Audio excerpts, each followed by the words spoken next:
Good day, students. Today's lecture is on binary trees. Binary tree is a non-linear data structure that is used to store data in a hierarchical manner. Trees have many applications, so we will discuss these in the coming slides. So first, what is a tree? A tree is a non-linear data structure.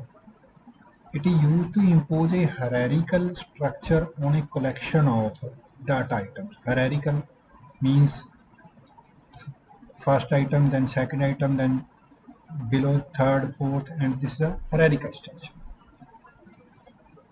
Hierarchy. It means hierarchy. First hierarchy, then second hierarchy, third hierarchy, fourth hierarchy. So, tree data structure imposes a hierarchical structure on a collection of data items.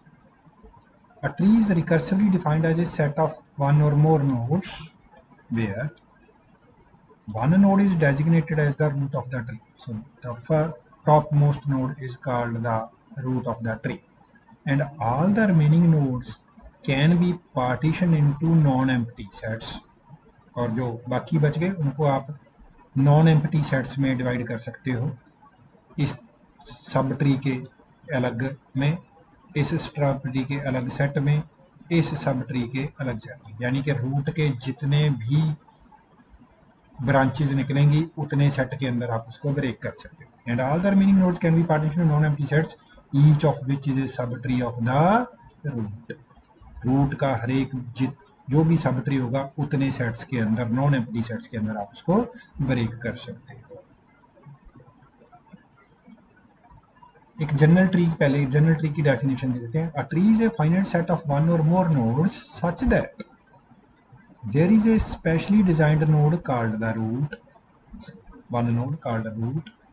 The remaining nodes are partitioned into n greater than equal to 0 disjoint sets t1, t2 up to tn, where each of these sets is a tree. So जो बाकी node बच गए उनको आप n greater than equal to 0 disjoint sets के अंदर break कर सकते हो. डिसजॉइंट मतलब जिनके अंदर कोई एलिमेंट कॉमन ना हो. 2, ये 3 सेट, ये 4 सेट, ये up to 10 set, up to n set कितने, और हर एक जो सेट है वो एक ट्री है. We call t1, t2 up to tn as the sub trees of the root. उनको हम क्या कह देंगे, ये जितने t1, t2, t3, t4 up to tn है वो सारे के सारे क्या हो गए, हमारे सब ट्रीज हो गए रूट के. अब बाइनरी ट्री पे आ जाते हैं. A binary tree is either empty, binary tree या तो empty होगा, और consists of a node called the root, या फिर उसके अंदर एक root node होगा, together with two binary trees called the left subtree and the right subtree. उसको हम, और उसके अंदर क्या होंगे, दो बाइनरी ट्रीज होंगे, एक को मैं लेफ्ट सब ट्री कहूँगा, दूसरे को राइट सब ट्री. अब इस ट्री के अंदर कोई लेफ्ट या राइट नहीं है. अब इसको आप क्या कहोगे, whether it is a left और राइट. बट जब दो होंगे, एक ये होगा और मान लीजिए ये एक मेरा ट्री है, एक ये होगा तो एक ये होगा, तो naturally this is a left, this is a right. Each node in a binary tree contains 3 components. Binary tree का हर एक कंपोनेंट के अंदर 3 चीजें, हर एक के जो नोड है उसके अंदर 3 कंपोनेंट होंगे. Pointer to the left sub tree, pointer to the right sub tree and the information part of the data. जो टॉप मोस्ट नोड होगा उसको मैं रूट कहूँगा. एक एम्प्टी ट्री को कैसे रिप्रेजेंट करोगे, बाय द नल पॉइंटर. ये अगर आप देख लें, ये मेरे पास रूट नोड है, ये इसका लेफ्ट सब ट्री है, और ये सारे का सारा मेरा राइट सब ट्री. ठीक होगी जी बात. बेसिक टर्मिनोलॉजी पे आ जाते हैं. ट्री की बेसिक टर्मिनोलॉजी क्या है. सबसे पहले रूट की बात करते हैं. जो टॉप मोस्ट नोड है ट्री का उसको हम क्या कहते हैं, रूट कहते हैं. यहाँ पे ए क्या है, root. All children of a given node are called siblings. So siblings मतलब brothers. So B and C brothers हैं, डी एंड ई ब्रदर्स हैं, एफ एंड जी ब्रदर्स हैं. बी एंड डी ब्रदर्स या सिबलिंग्स नहीं है, B and D. ठीक होगी जी बात। चलिए next, a leaf or external node has no children. B F G E ये सारे के सारे लीफ या एक्सटर्नल नोड्स हैं जिनके कोई चिल्ड्रन नहीं है। एन इंटरनल नोड और a non terminal node is a node with one or more children, जिसके एक या एक से ज़्यादा चिल्ड्रन हो उसको हम इंटरनल नोड कहेंगे या नॉन टर्मिनल नोड कहेंगे या नॉन लीफ नोड कहेंगे।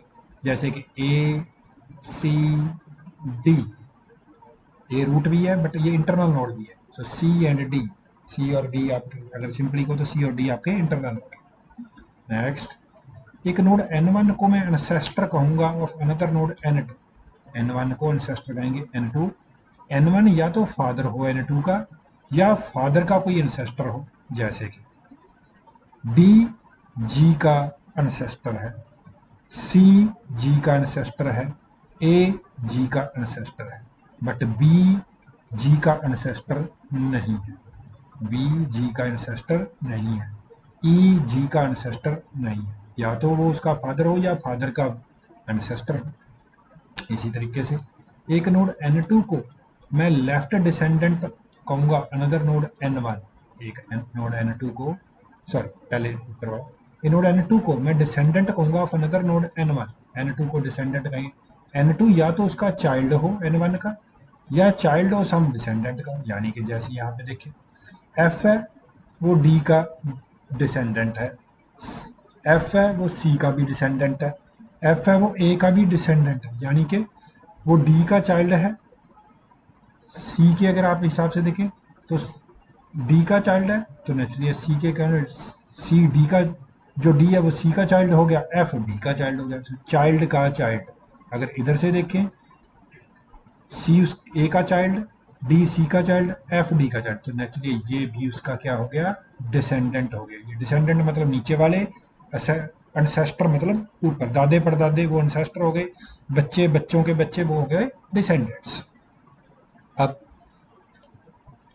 लेफ्ट डिसेंडेंट और राइट डिसेंडेंट होते हैं। इन एक नोड n2 को मैं लेफ्ट डिसेंडेंट कहूंगा एक another node n1 if n2 is either the left child of n1 or a descendant of the left son of n1। अब जहां पे देखें ध्यान से,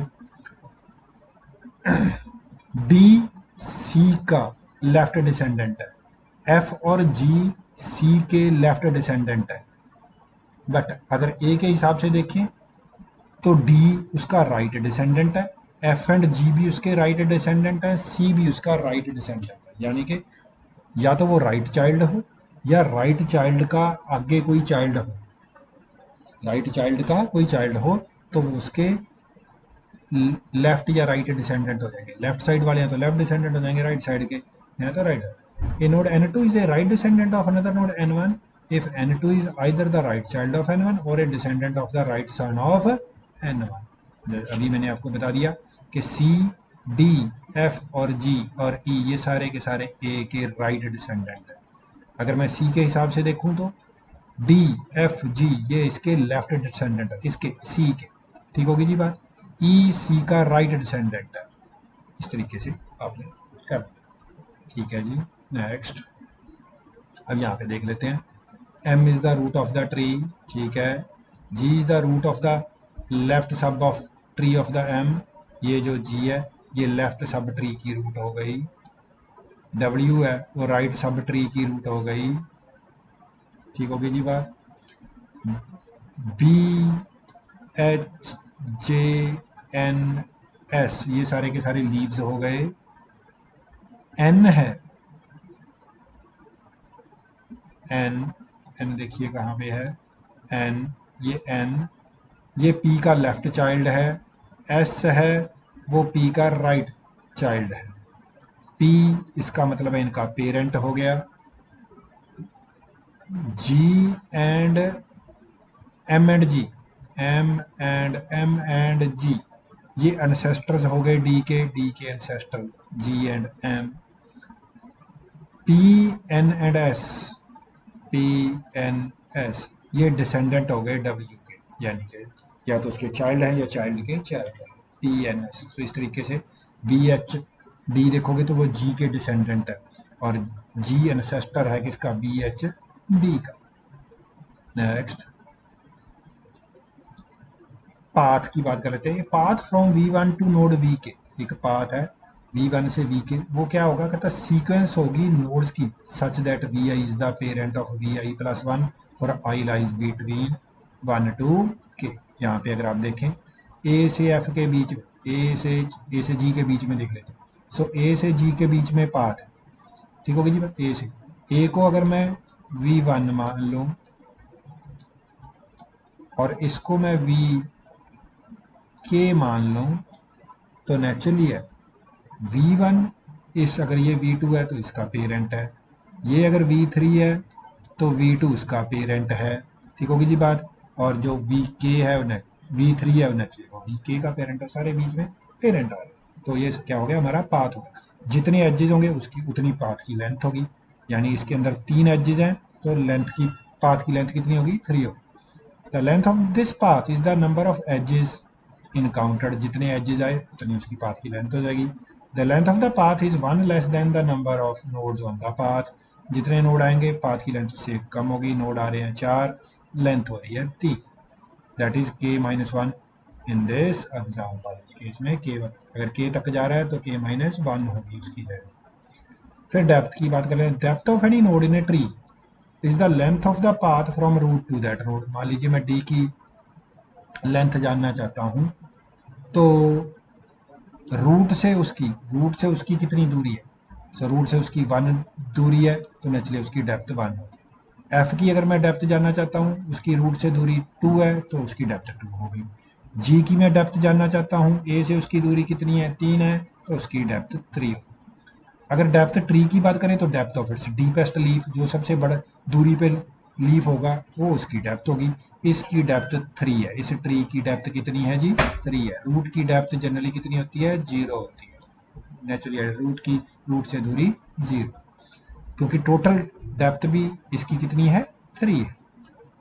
नेक्स्ट देख लेते हैं, height of any node in a tree is the length of the longest path from node to the leaf. अब जैसे B से E के बीच में आपने हाइट देखनी है तो कितनी होगी, B की हाइट देखनी है कितनी है, B की हाइट 1 है क्योंकि E से दूरी उसकी 1 है। अगर A की आपने हाइट देखनी है, इधर से अगर आप इधर से इससे चलिए इधर से इधर से देखते हैं, यहाँ से A की हाइट चेक करते हैं, इसकी G की हाइट 0 है, इन दोनों की हाइट 1 है, इन तीनों की हाइट 2 है, नेचुरली है ए की हाइट कितनी हो गई, 3 हो गई। ठीक होगी जी भाई। The height of the tree is the height of the root की जितनी हाइट होगी उतनी ट्री की हाइट होगी। तो रूट की हाइट 3 है तो नेचुरली ट्री की हाइट भी 3 होगी। फिर लेवल की बात कर लेते हैं। Every node in the tree is assigned a level number in such a way that the root node is at level 0। Root को कितना 0, यानी कि लेवल और डेप्थ आप कह लीजिए कि ऑलमोस्ट सेम बात है, ठीक होगी जी बात। तो रूट को लेवल कितना दे गया, 0। Children of the root node are level at number 1, thus every node is at level 1 higher than its parent. हर एक नोड का अपने पेरेंट से एक लेवल ज़्यादा होगा। So all child node have a level number given by the parents level number plus 1। सारे के सारे चाइल्ड नोड का अपने पेरेंट से एक ज़्यादा लेवल होगा। सो रूट का लेवल 0, उनके चाइल्ड का लेवल 1, उनके चाइल्ड का लेवल 2, उनके चाइल्ड का level 3। So if there is a path from V1 to V2, V1 से V2 के बीच में अगर एक पाथ है, V1 से V2 के बीच में अगर एक पाथ है, देन V1 एक क्या होगा, अनसेस्टर होगा V2 का, और V2 डिसेंडेंट होगा V1 का। अब यहाँ से देखिए A से G के बीच में पाथ है, A से G के बीच में पाथ है, तो A हो गया अनसेस्टर और G हो गया descendant. A ancestor and G descendant, A ancestor G descendant. फिर एक और एग्जाम डेफिनेशन देते हैं स्ट्रिक्टली बाइनरी ट्री की। If every non leaf node in a binary tree has non empty left and right sub trees, यानी कि हर एक जो नॉन लीफ नोड है यानी कि इंटरनल नोड है उसका लेफ्ट सब ट्री भी हो, उसका राइट सब ट्री भी हो, यानी कि वो एम्प्टी ना हो, तो ऐसे ट्री को मैं स्ट्रिक्टली बाइनरी ट्री कहता हूँ। क्या कहते हैं जी ऐसे को, strictly binary tree. Strictly binary tree with n leaves has always 2n-1 node. जो एक स्ट्रिक्टली बाइनरी ट्री होगा उसके अंदर 100% है कि 2n-1 नोड होंगे। चेक कर लीजिए, ये आपके सामने स्ट्रिक्टली बाइनरी ट्री दिया हुआ है, देखिए ये भी इंटरनल नोड है, ये भी इंटरनल नोड है, ये भी इंटरनल नोड है, और इन सब के 2-2 चाइल्ड है, तो ये स्ट्रिक्टली बाइनरी हो गया।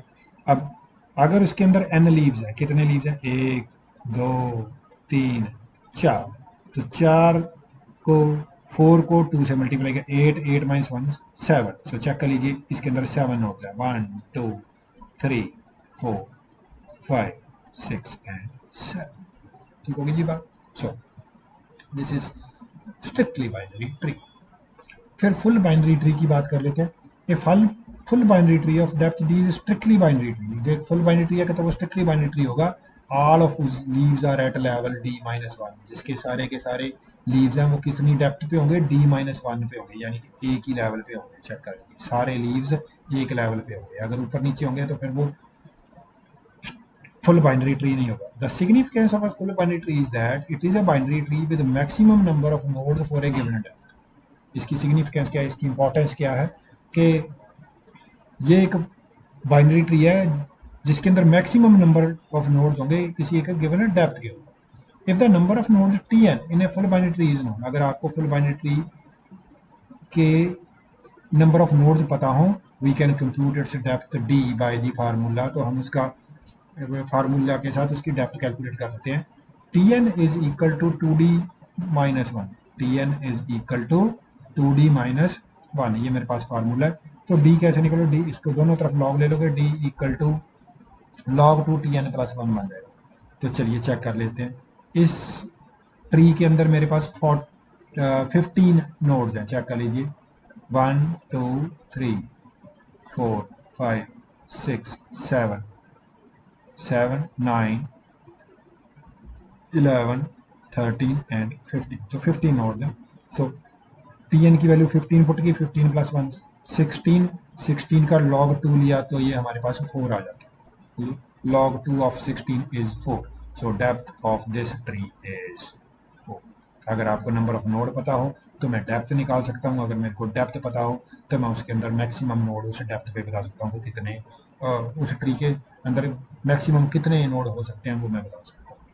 ठीक होगी जी बात, दोनों एक दूसरे के वैल्यू कैलकुलेट की जा सकती है। टाइप्स ऑफ ट्री जो हमने स्टडी करने हैं, हम बाइनरी ट्री स्टडी करेंगे, threaded binary trees, binary search trees, AVL tree या इसको हम हाइट बैलेंस ट्री भी बोलते हैं, B trees and B plus trees, इन सबको हम स्टडी करेंगे। अरे इम्प्लीमेंटेशन देख लेते हैं बाइनरी ट्री की। ट्री नोड्स में be implemented as array elements. जो ट्री के नोड्स हैं उनको आप अरे के अंदर इम्प्लीमेंट करते हो। Each node contains info left right, ये फादर फील्ड है, ये ऑप्शनल, आप ले भी सकते हो, नहीं लेनी तो मत लीजिए, आपकी मर्जी। ठीक है जी, ये option. The left right and father fields of a node points to the node the left son right son and father respectively. Check कर लेते हैं हमारी डिक्लेरेशन कैसी है। सो डिफाइन नम नोड्स 100, हम 100 नोड्स का ट्री बना रहे हैं। स्ट्रक्ट नोड टाइप, ये एक हमारा स्ट्रक्चर है, इसके अंदर 4 चीज़ें हैं, info left right and father, सारे के सारे इंटीजर हैं। सो this is just a declaration. Tree ऐसे नहीं बनेगा। ट्री कैसे बनेगा, स्ट्रक्ट नोड टाइप नोड नाम नोड्स, तो हमने नोड नाम का एक अरे डिक्लेयर कर दिया, कितने साइज का, नाम नोड साइज का, which is a variable of node type which is A structure. Operation info P, left P, right P और फादर पी कैसे इंप्लीमेंट करेंगे, node square bracket P dot info, node square bracket P dot left, node square bracket P dot right, node P square bracket P dot father respective. जो root है उसको कैसे identify करेंगे, null value उसकी father field में null value की, क्योंकि root का कोई फादर नहीं होगा। जो एक्सटर्नल पॉइंटर है जो ट्री का, वो किसको पॉइंट करेगा, वो रूट को पॉइंट करेगा। Each node in a tree is taken from the available pool, हर एक जो नोड है ट्री का वो अवेलेबल पूल में से लिया जाएगा। When needed and returned to the available pool when no longer in use, जब जरूरत नहीं होगी तो उसको वापस अवेलेबल पूल के अंदर रिटर्न कर दिया जाएगा। सो ये हुई हमारी अरे इम्प्लीमेंटेशन। डायनेमिक इम्प्लीमेंटेशन देख लेते हैं बाइनरी ट्री की। नोड टाइप नाम का स्ट्रक्चर है, इन्फो इंटीजर वेरिएबल है, तो लेफ्ट एक पॉइंटर टू है, node type left is a pointer variable of node type which is A structure, right is a pointer variable of node type which is A structure and father is a variable of node type which is A structure. Again it is just a declaration. अभी इससे कोई tree नहीं बना तो वो कैसे बनेगा। सो node PTR हमने एक पॉइंटर वेरिएबल डिक्लेयर कर लिया, यहाँ पे ऐसे कह लीजिए नोड पीटीआर एक डाटा टाइप डिक्लेयर कर ली। नोड पीटीआर हमने क्या कर ली, एक डाटा टाइप डिक्लेयर कर, नोड पीटीआर एक एड्रेस टाइप की डाटा टाइप बना ली। वो क्या है, वो एक वेरिएबल है नोड पीटीआर नोड टाइप का, विच इज ए स्ट्रक्चर।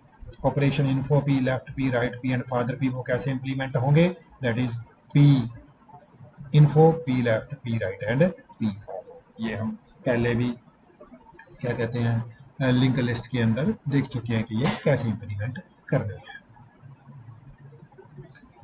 रिप्रेजेंटेशन कैसे होगी बाइनरी ट्रीज की मेमोरी के अंदर, a binary tree can be represented in memory in two ways, या तो सीक्वेंशियल रिप्रेजेंटेशन होगी या अरे रिप्रेजेंटेशन होगी, दूसरी हमारी लिंक्ड लिस्ट रिप्रेजेंटेशन होगी या लिंक्ड रिप्रेजेंटेशन होगी। पहले सीक्वेंशियल रिप्रेजेंटेशन या अरे रिप्रेजेंटेशन देख लेते हैं। मान लीजिए टी हमारे पास एक बाइनरी ट्री है जो कि या तो कंप्लीट है या नियरली कंप्लीट है। अरे रिप्रेजेंटेशन तभी बेनिफिशियल है अगर ट्री हमारा कंप्लीट हो या नियरली कंप्लीट हो या फुल हो या नियरली फुल हो, अदरवाइज वेस्टेज होती है memory. An efficient way of maintaining T in memory is called the sequential representation of T. This representation uses only a single linear array tree as follows. जो root है T की वो first position पे store की जाएगी, tree की one first position पे। If a node N occupies kth position, अगर कोई नोड है एन वो अरे के अंदर केथ पोजीशन पे है तो उसका लेफ्ट चाइल्ड 2 इंटू के पोजिशन पे होगा और उसका राइट चाइल्ड 2 इंटू के प्लस 1 पोजिशन पे होगा। ये बात ध्यान रखनी है, मैं दोबारा रिपीट कर रहा हूँ। अगर कोई नोड केथ पोजीशन पे है अरे के अंदर तो उसका लेफ्ट सन 2 इंटू के पोजिशन पे होगा, उसका राइट सन 2 इंटू के प्लस 1 पोजिशन पे होगा। यानी कि अगर मान लीजिए रूट मान लीजिए ट्री की फर्स्ट पोजीशन पे है तो रूट का लेफ्ट सन 2 पोजीशन पे होगा, उसका राइट सन थर्ड पोजीशन पे होगा, 2 into 1 plus 1, that is 2 into 1 is 2 plus 1 third position पे होगा। ठीक होगी जी बात, नेचुरली है। अब जो नोड 2 पोजीशन पे है उसका लेफ्ट सन फोर्थ पोजीशन पे होगा, उसका राइट सन फिफ्थ पोजीशन पे होगा। जो फिफ्थ पोजीशन पे है नोड उसका लेफ्ट सन 10th पोजीशन पे होगा, उसका राइट सन 11th पोजीशन पे होगा। उसको एक को 2 से मल्टीप्लाई कर दो, एक को 2 से मल्टीप्लाई करके उसमें 1 लगेगा। A null used to indicate an empty subtree. If tree 1 is equal to null, then it indicates that tree is empty. अगर रूट ही नल है तो वो क्या इंडिकेट करता है कि ट्री हमारा एम्प्टी है। चलिए रिप्रेजेंटेशन देख लेते हैं। ये मेरे पास ट्री दिया हुआ है, 20th जो रूट है, रूट को फर्स्ट पोजीशन पे डाला तो नेचुरली है 15 एंड 35, ये फर्स्ट पोजीशन पे है तो ये 100% है। ये सेकंड पोजीशन पे होगा क्योंकि 2 इंटू 1 इज 2 और ये थर्ड पोजीशन पे होगा 2 इंटू 1 प्लस 1। ठीक होगी जी बात। ये 2 पोजीशन पे है तो ये फोर्थ पोजीशन पे होगा, ये फिफ्थ पोजीशन पे होगा क्योंकि 2 इंटू 2, ये 2 इंटू 2 प्लस 1। ये थर्ड पोजीशन पे है, ये सिक्स्थ पोजीशन पे होगा, ये सेवन्थ पोजीशन पे होगा, 3 इंटू 2 6, 3 इंटू 2 प्लस 1 7। ये फिफ्थ पोजीशन पे है तो ये 10th पोजीशन पे होगा और ये नेचुरली 11th पोजीशन पे होगा, 5 इंटू 2 10, 5 इंटू 2 प्लस 1। ये 7th पोजीशन पे है तो ये 14th पे होगा, ये 15th पे होगा। ठीक होगी जी बात। 7 इंटू 2 14, 7 इंटू 2 प्लस 1 50। चेक कर लीजिए ये एलिमेंट अपनी पोजीशन पे है जो मैंने लिखे हैं। ठीक है जी। So this is sequential representation or array representation of binary trees. फिर लिंक्ड रिप्रेजेंटेशन की बात कर लेते हैं। अगेन हमारे पास एक बाइनरी ट्री है T, tree T will be maintain in memory by means of linked representation, जिसके अंदर 3 पैरेलल अरे मेंटेन किए जा कर रहे हैं, info, left and right and a pointer variable root. 3 arrays और एक pointer variable. Each node N of T will correspond to location K. हर एक नोड जो एन है, हर एक नोड एन है टी के अंदर वो क्या करेगा, एक की लोकेशन बताएगा। Info K contains the data at node N, left K contains the location of the left child of node N and right K contains the location of the right child of node N. ठीक होगी जी बात। यानी कि मेरा node मान लीजिए kth position पे है तो इसके अंदर 3 चीज़ें हैं। ये मान लीजिए केथ पोजीशन पे है, ये हमारी ये बीच वाला इन्फो मान लीजिए, ये लेफ्ट मान लीजिए और ये राइट मान लीजिए। ठीक है जी। सो लेफ्ट के हमारा kth नोड के बारे में बताएगा, इन्फो के इस नोड के ऊपर इंफॉर्मेशन के बताएगा, राइट के बताएगा हमें राइट चाइल्ड के। The pointer variable root will contain the location of the root r of t. If any subtree is empty, then the corresponding pointer will contain the null value. If the tree itself is empty, then the root will contain the null value. अगर कोई tree मेरा empty है तो अगर left sub tree empty है तो इसकी यहाँ नल वैल्यू आ जाएगी, अगर रूट के अंदर नल वैल्यू तो इसका मतलब ट्री ही एम्प्टी है। चलिए देखते हैं, ये हमारा बाइनरी ट्री है जिसको हमने लिंक्ड रिप्रेजेंटेशन के अंदर रिप्रेजेंट करना है, लिंक्ड रिप्रेजेंटेशन करनी है जिसकी।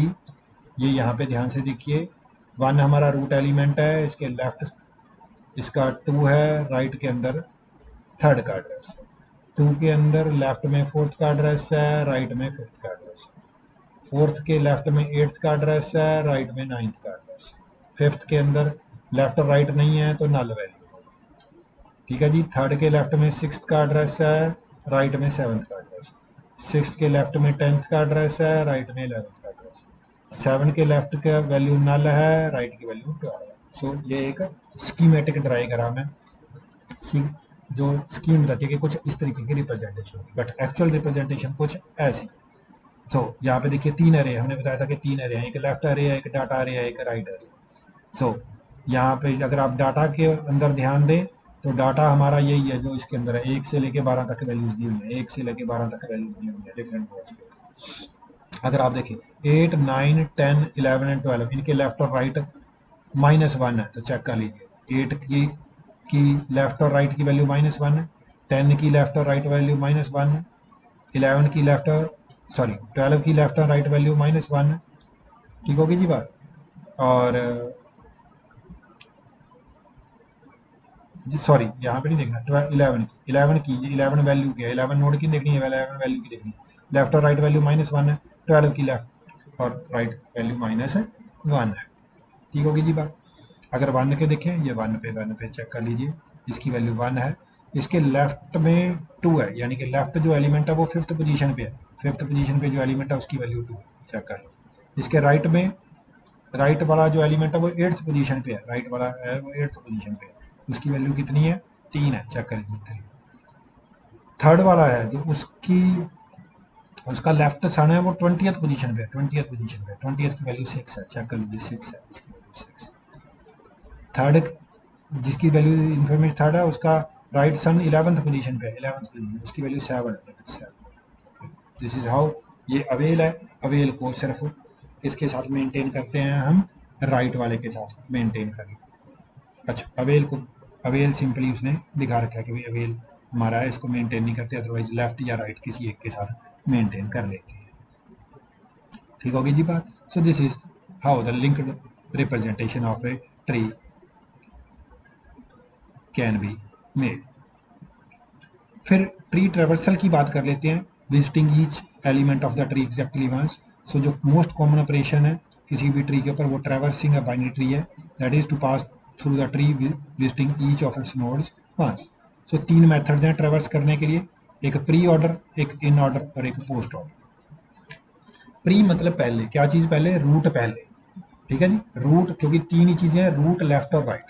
लेफ्ट और राइट का ऑर्डर तो सेम रहेगा, लेफ्ट हमेशा राइट से पहले रहेगा, लेफ्ट और राइट का ऑर्डर नहीं बदलेगा, रूट का ऑर्डर बदल सकता है। प्री में रूट पहले फिर लेफ्ट, यानी कि रूट, लेफ्ट एंड राइट, ठीक होगी जी बात।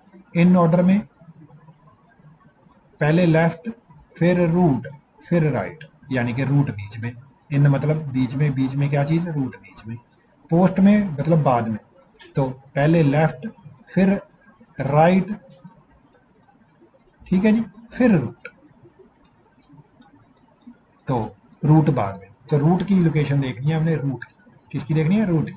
प्री मतलब पहले, रूट पहले, इन मतलब बीच में, रूट बीच में, पोस्ट मतलब बाद में, रूट बाद में। लेफ्ट और राइट हमेशा जी सीक्वेंस में रहेंगे, लेफ्ट पहले लेफ्ट आएगा फिर राइट आएगा। सो प्री ऑर्डर ट्रेवर्सल में visit the root, traverse the left sub tree in pre order, traverse the right sub tree in pre order. In order traversal में traverse the left sub tree in order, visit the root, traverse the right sub tree in order.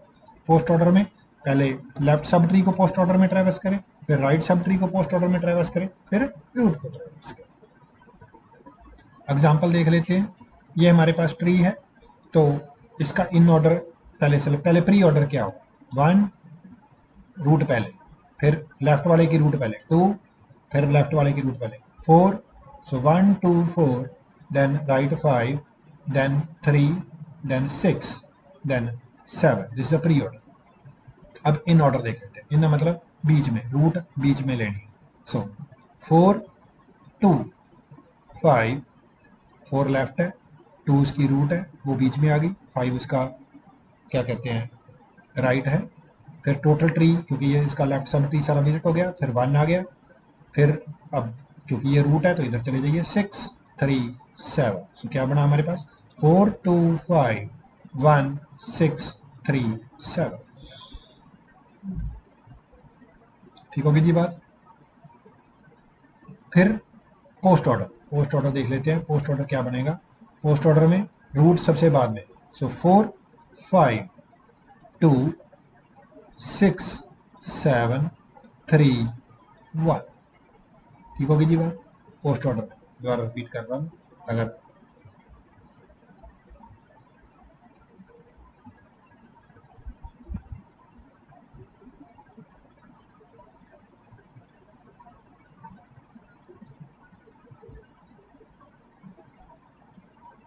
ठीक है जी। तो ये बनेगा। अगर यहाँ कुछ गलती है तो आप चेक कर लीजिए, इसमें मेरे को लगता है कुछ गड़बड़ है, ये गलत है पोस्ट ऑर्डर ड्राइवर्स, ये पोस्ट ऑर्डर ड्राइवर्स है नहीं। ठीक होगी जी बात।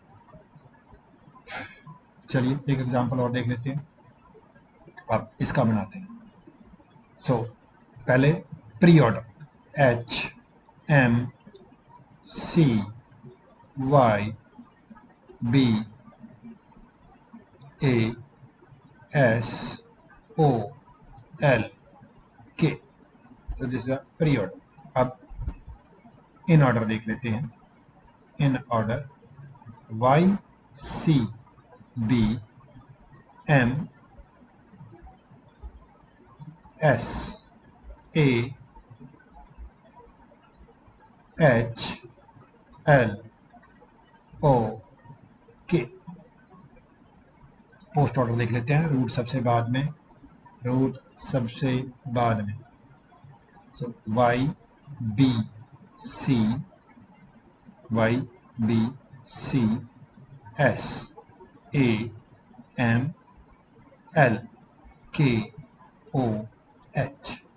चेक कर लीजिए जो मैंने बोले हैं वो ठीक है या नहीं। ठीक है जी, चेक कर। यहाँ पे ये गलत हुआ है, इसको इसके हिसाब से करेक्शन कर। एप्लीकेशन देख लेते हैं ट्रीज की, क्या एप्लीकेशन है। Trees are use to store simple as well as complex data.